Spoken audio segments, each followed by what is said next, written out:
Kung bago ka pa lang sa aking YouTube channel, please subscribe at i-hit ang notification bell para updated ka sa aking bagong videos. Finale ng Batang Quiapo pinag-usapan sa online. Sino kaya ang nagwagi? Batang Quiapo o Sangre? At ang buong detalye, alamin!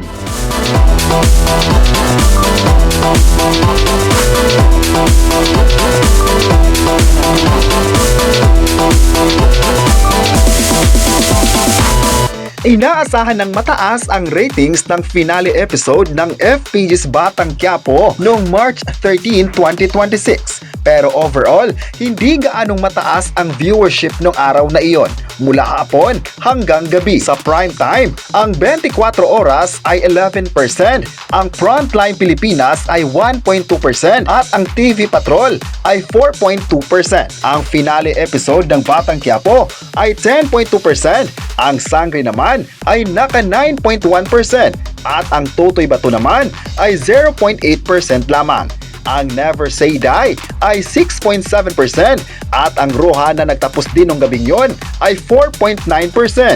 Medyo tumaas naman ang The Secrets of Hotel 88 na naka 3.4% at ang What Lies Beneath na 2%. May pinag-usapan naman sa Telefantasyang Sangre ang tambalang Darmea ni na Isabel Ortega bilang Hara Armea at si Jun Lucas bilang Daron na loyal na tagapagtanggol kay Hara Armea. At sa panghapong programa ay halos ganun pa rin ang viewership nila.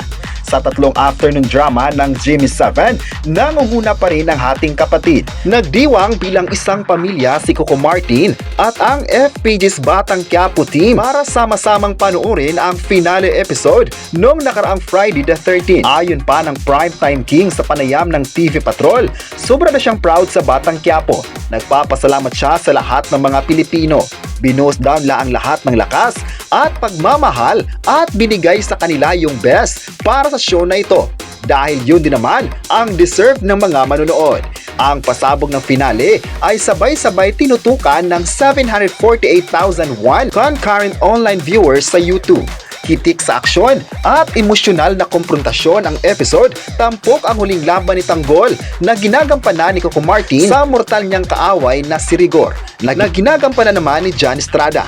Siyempre, si Tanggol ang nagwagi at tuluyan na niyang winakasan ang kasamaan ni Rigor. Samantala, ang South Korean drama na Love Scout ay mapapanood na rin ng Pinoy viewers mula Monday night sa ABS-CBN sa All TV2, A to Z at I1. Pinagbibidahan ito ni Han Ji-min at Lee Min-hyuk na kapwa kinilala sa SBS Drama Awards 2025 matapos manalo ng Top Excellence Award dahil sa kanilang pagganap sa serye. Kayo, ano ang masabi nyo na nagtapatan ang Sangre at Batang Quiapo noong March 13? I-comment na kung saan sa dalawa ang pinanood mo at huwag kalimutang i-subscribe ang ating YouTube channel.